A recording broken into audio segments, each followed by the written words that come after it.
Меня зовут Айбек, и сейчас я расскажу, как я оказался в этой ситуации. Мне нужны были деньги, и он нашел меня. Он предложил мне работу.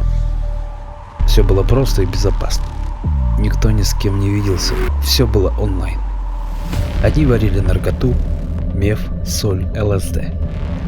Другие занимались курированием каналов ботов. Были еще как бы левые, мы называли их обменниками. Они получали деньги с карт и переводили их в крипту.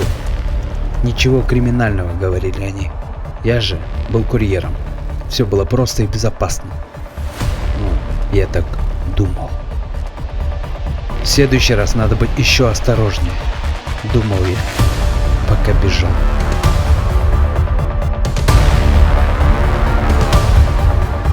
Знаю, все выглядит как сериал.